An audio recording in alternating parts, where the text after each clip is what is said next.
Hello friends, आज की इस वीडियो में हम एक बहुत ही इंपॉर्टेंट टॉपिक को कवर करने जा रहे हैं और इस टॉपिक का नाम है वॉइस। जी हाँ, आपने इस टॉपिक को सुना होगा, वॉइस। वॉइस का हिंदी में मतलब होता है वॉच। वॉच, वॉइस एक दूसरा वर्ड अगर हम बोले तो होता है आवाज। ठीक है, तो यहां पर वॉइस का मीन्स वॉच है, जो वास्तव में सेंटेंस का ही एक पार्ट है, यानी इसे भी हम सेंटेंस ही कह सकते हैं। और वॉच जो होता है इसका रिलेशन वर्ब से होता है और ये दो तरीके का सेंटेंस होता है। वॉच दो तरीके का होता है, एक होता है एक्टिव वॉइस और दूसरा होता है पैसिव वॉइस। सो फ्रेंड्स, हमारे पास दो तरीके के सेंटेंस होते हैं, एक होता है एक्टिव वॉइस में और एक होता है पैसिव वॉइस में। अगर हम वॉइस की बात करें तो मैंने अपने कई वीडियोस में बात बताई है आपको कि एक सेंटेंस का सबसे इंपॉर्टेंट अगर कोई पॉइंट होता है तो वो होता है उसकी वर्ब। यस, और वर्ब के बाद होता है ऑब्जेक्ट और वर्ब के पहले होता है सब्जेक्ट। यानी हमारा जो जनरल स्ट्रक्चर ऑफ सेंटेंस होता है वो होता है सब्जेक्ट, वर्ब और ऑब्जेक्ट का। लेकिन कई बार ऐसा भी हो जाता है कि हमें सब्जेक्ट की रिक्वायरमेंट नहीं होती, बल्कि ये जो वर्ब है, जो काम हो रहा है, इसे करने वाले की रिक्वायरमेंट है। किसने किया इसकी रिक्वायरमेंट होती है, ऑब्जेक्ट की जरूरत होती है, बट हमें सब्जेक्ट की जरूरत नहीं होती। तो जहां पर सब्जेक्ट की जरूरत नहीं होती वहां पर हम पैसिव वॉइस बना देते हैं। वैसे भी अगर हम देखें तो एक्टिव का मतलब होता है फुर्तीला, चुस्त दुरुस्त, और पैसिव का मतलब होता है सुस्त, निगेटिव। तो जहां पर हमारा सब्जेक्ट सुस्त हो जाता है, निगेटिव हो जाता है, काम का नहीं रहता, अर्थहीन हो जाता है, वहां पर हम पैसिव वॉइस का यूज करते हैं, जहां पर हमें सब्जेक्ट की आवश्यकता ऑलमोस्ट नहीं के बराबर होती है। तो एक्टिव वॉइस से पैसिव वॉइस बनाना है तो हमें एक चीज ध्यान में रखनी है कि पैसिव वॉइस का जो भी सेंटेंस बनेगा उसका एक ही स्ट्रक्चर है और वो है object plus helping verb plus main verb की थर्ड फॉर्म प्लस ऑब्जेक्ट। आप सोच रहे होंगे हमने दो बार ऑब्जेक्ट क्यों लिखा, क्योंकि कई बार ऐसा होता है कि सेंटेंस में दो ऑब्जेक्ट होते हैं, तो जो वर्ब के तुरंत बाद वाला ऑब्जेक्ट है हम उसे उठा लेंगे और उसके बाद वाले ऑब्जेक्ट नंबर 2 को हम उसी जगह पर रखा रहने देंगे। इसीलिए हमने इसमें दोनों ऑब्जेक्ट का फॉर्मूला लिख दिया है। अब फ्रेंड्स, इसके बाद बाई लगता है। हालांकि बाई हार्ड एंड फास्ट नहीं है, ये एक प्रीपोजिशन है जो कई बार बदल भी जाता है, बट हम जनरल एक सेंटेंस की बात कर रहे हैं तो बाई लिख देते हैं। ये एक प्रीपोजिशन होता है और उसके बाद में हम यहां पर सब्जेक्ट को लाते हैं। तो इस तरीके से जो हमारे पैसिव वॉइस का स्ट्रक्चर होता है वो कुछ इस तरीके से होता है। अब आप देख रहे हैं कि हमने आपको बताया कि पैसिव वॉइस के स्ट्रक्चर में चाहे कोई भी सेंटेंस हो, सब में यही स्ट्रक्चर होगा। तो जाहिर सी बात है, हमारे एक्टिव वॉइस का सेंटेंस है तो इसमें डिफरेंट टेंसेस हो सकते हैं, यानी ये आपका प्रेजेंट इंडेफिनिट में, पास्ट इंडेफिनिट में या फ्यूचर इंडेफिनिट में हो सकता है, या आपका प्रेजेंट कंटिन्यूअस, पास्ट कंटिन्यूअस या फ्यूचर कंटिन्यूअस में हो सकता है। ठीक है, तो इसी तरीके से जब हम इसे चेंज करेंगे तो हमें केवल केवल केवल और केवल हेल्पिंग वर्ब बदलनी है और कुछ नहीं। और इसके लिए फ्रेंड्स हम आपको एक चार्ट बता रहे हैं, आप केवल उस चार्ट का यूज कर लेंगे और आपके सारे पैसिव वॉइस क्लियर हो जाएंगे। क्या देखना है, अगर हमारा if active voice is in, अगर हमारा एक्टिव वॉइस है किसमें है, प्रेजेंट इंडेफिनिट में, तो हमारी यहां पर हेल्पिंग वर्ब हो जाएगी इज, एम, आर। अगर ये है पास्ट इंडेफिनिट में,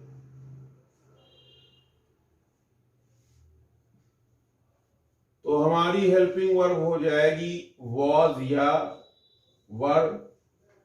अगर ये है फ्यूचर इंडेफिनिट में, तो यहां पर हेल्पिंग वर्ब हो जाएगी विल बी या शैल बी। तो फ्रेंड्स आप क्या देख रहे हैं, इंडेफिनिट में एक्टिव वॉइस होने पर हेल्पिंग वर्ब कंटिन्यूअस की आ रही है, यानी एक स्टेप आगे की हेल्पिंग वर्ब ली जा रही है। तो इस तरीके से ये हो जाता है इंडेफिनिट का पार्ट। अब दूसरे नंबर पर अगर हम बात करें कंटिन्यूअस की, तो प्रेजेंट कंटिन्यूअस,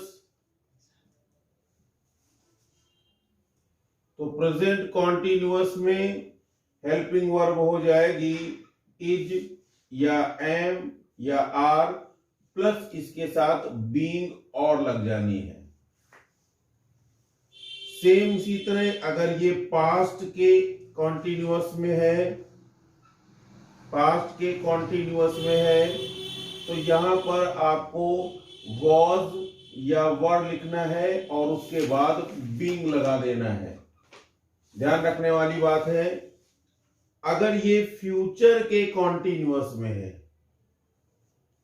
फ्यूचर के कॉन्टिन्यूअस में है, तो नो पैसिव, तो ऐसे सेंटेंस नहीं आएंगे, क्योंकि फ्यूचर कॉन्टिन्यूअस की पैसिव वॉइस नहीं बनाई जाती है, इसलिए ऐसे सेंटेंसेस की पैसिव वॉइस नहीं पूछी जाएगी आपसे। अब आता है फ्रेंड्स हमारे पास तीसरा चार्ट। अगर ये सेंटेंस हमारा प्रेजेंट की परफेक्ट में है, तो यहां पर हमारा हेल्पिंग वर्ब हो जाएगा कौन सा, हैज बीन या हैव बीन। अगर ये पास्ट की परफेक्ट में है,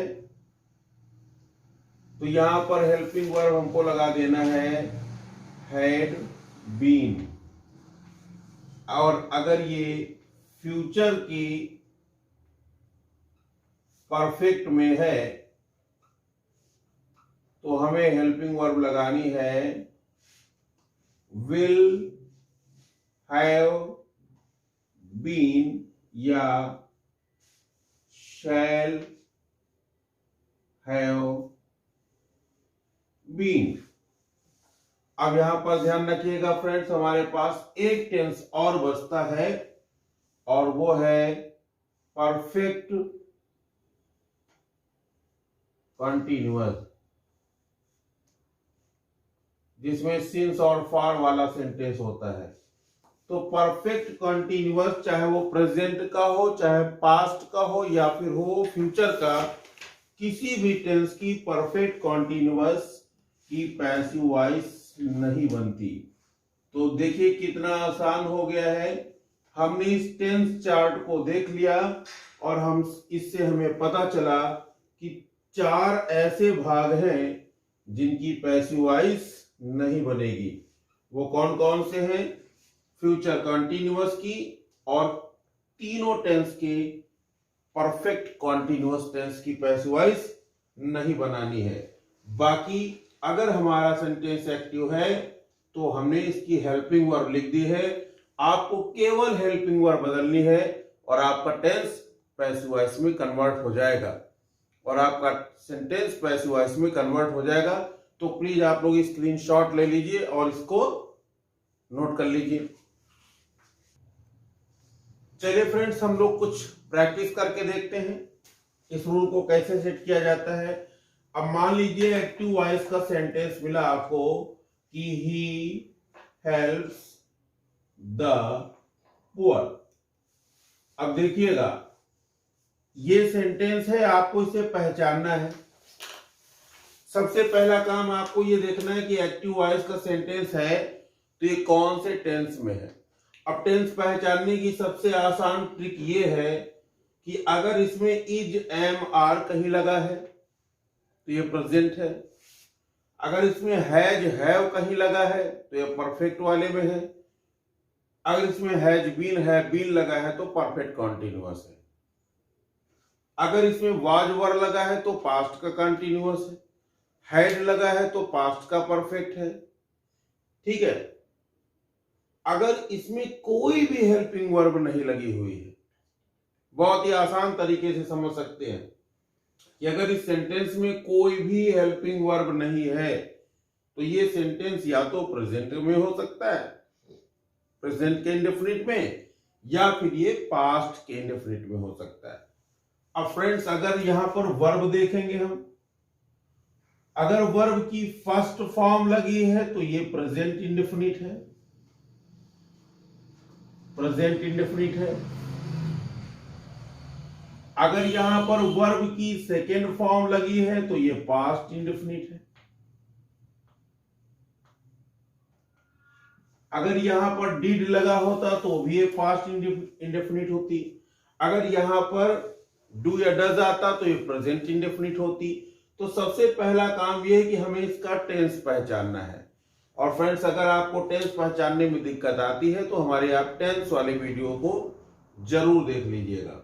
तो फर्स्ट टास्क हमें क्या करना था, हमें एक्टिव वॉइस के टेंस को पकड़ना था। हमने देख लिया।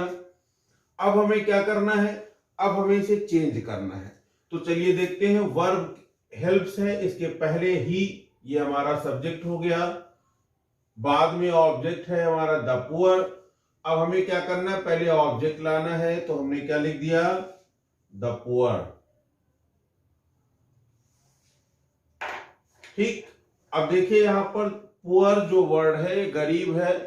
जब किसी ऐसे एडजेक्टिव पुअर या रिच के पहले द लग जाता है तो वो एक पूरी बड़ी मेजॉरिटी को दर्शाता है, और ऐसे केस में उसे हम प्लूरल मान लेते हैं।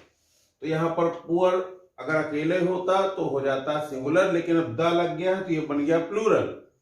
इसके लिए आपको सब्जेक्ट वर्ब एग्रीमेंट के नाउन रूल्स को पढ़ना होगा एक बार। तो द पुअर, अब ये टेंस है आपका प्रेजेंट। तो द पुअर के साथ हमें हेल्पिंग वर्ब कौन सी लगानी है, इज, एम, आर में कोई भी एम के वालाई के साथ लगता है तो यहां हमने लगा दिया आर।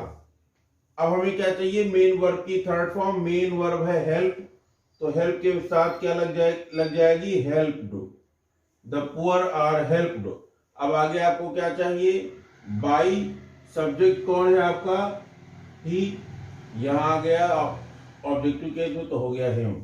तो क्या बन गया, the poor are helped by him. So friend, this is your answer, the poor are helped by him. चलिए अब हम एक और सेंटेंस देखते हैं। चलिए इसे नीचे लिख देते हैं।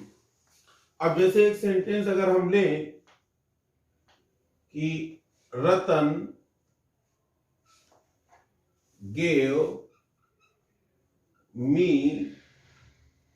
His pain. अब रतन कौन है आपका, सब्जेक्ट है। गेव कौन है, वर्ब की सेकेंड फॉर्म है।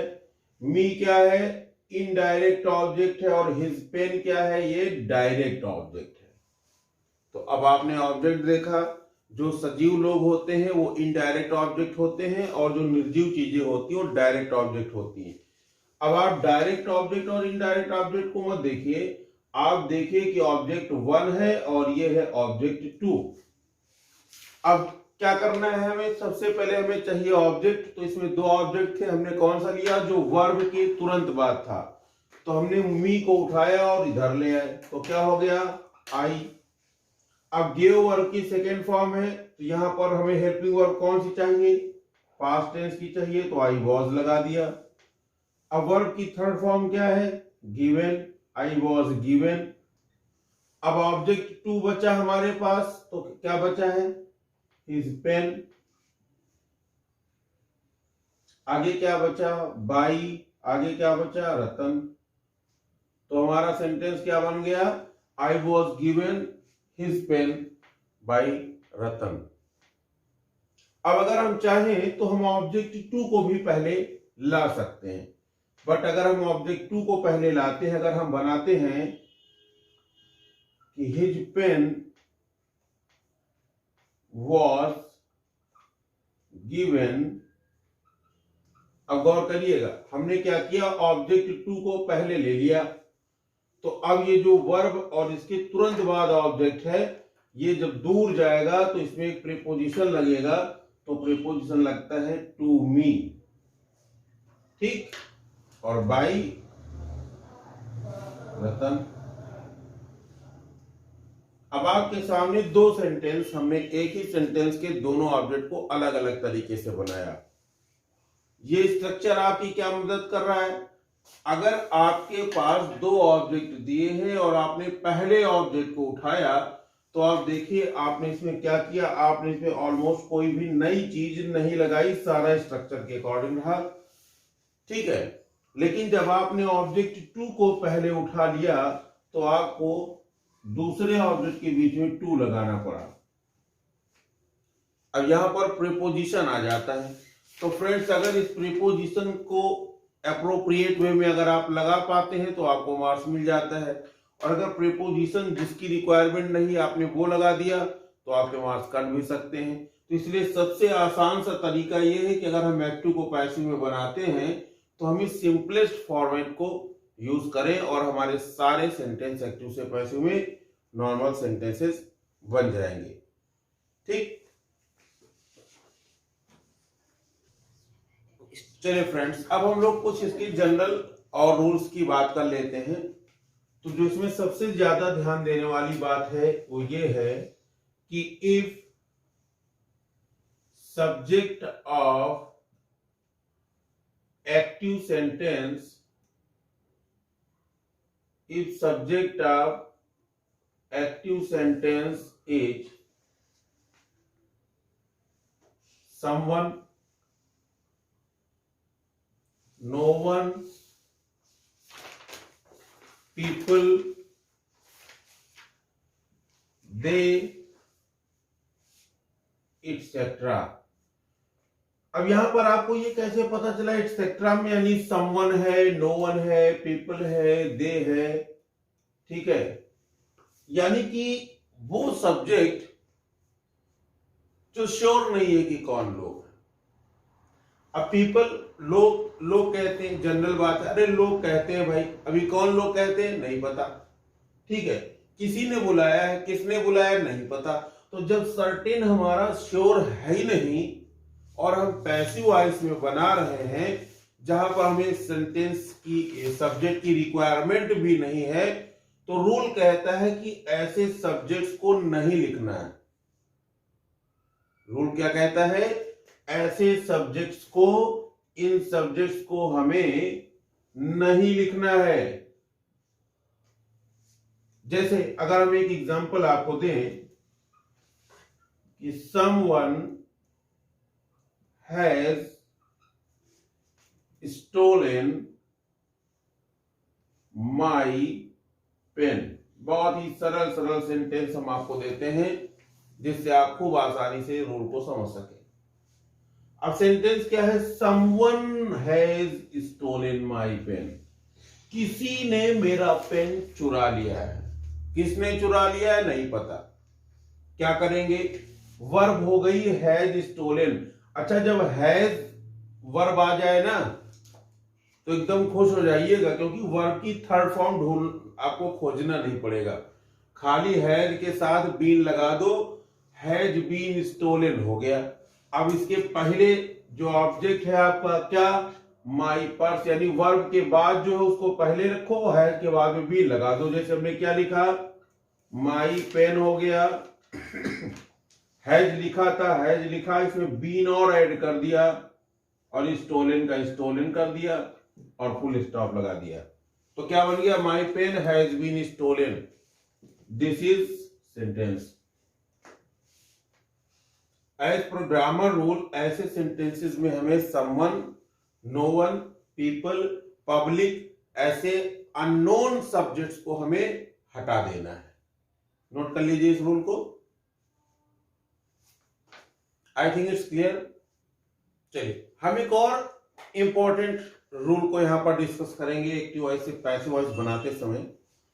तो अभी मैंने आपको बताया कि अगर आपका सब्जेक्ट अनसर्टेन है, क्लियर ही नहीं है, पता ही नहीं है कौन है, मालूम ही नहीं है। तो ऐसे केसेस में आपको क्या करना है, उसे प्रीपोजिशन के बाद नहीं लिखना है, यानी बाय समवन नहीं लिखना है, बाय पीपल नहीं लिखना है, बाय देम नहीं लिखना है, कोई जरूरत नहीं है उसकी, ठीक है। तो आप उसे छोड़ देंगे। अब ये दूसरी चीज एक और देखो, एक तो अनसर्टेन था इसलिए छोड़ दिया। अब कहते हैं कि अगर एक्टिव वॉइस के सब्जेक्ट में जो काम हो रहा है सेंटेंस में एक्टिव वॉइस के, अगर वो काम कुछ स्पेसिफिक लोगों के द्वारा किया जा रहा है, जो सब करते नहीं, केवल कुछ ही लोग करते हैं, जहां पर सब्जेक्ट अपने आप अंडरस्टूड हो जाता है, तो ऐसे केसेस में भी हमें सब्जेक्ट लिखने की जरूरत नहीं होती। जैसे प्रोफेशनल, पुलिस, डॉक्टर, ठीक। अब पुलिस का काम क्या है, अरेस्ट करना,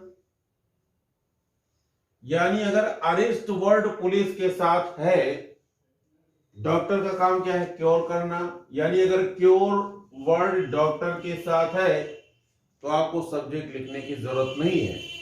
अब जब भी ये रूल मैंने बताया तो लोगों ने कहा कि सर फिर तो teacher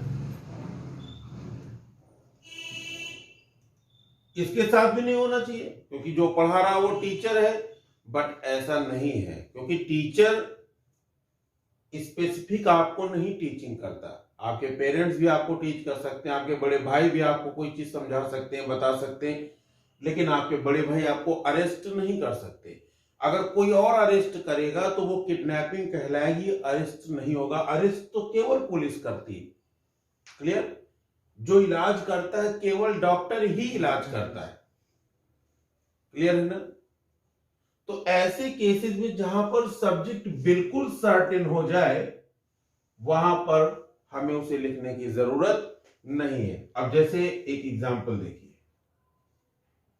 police arrested the thief.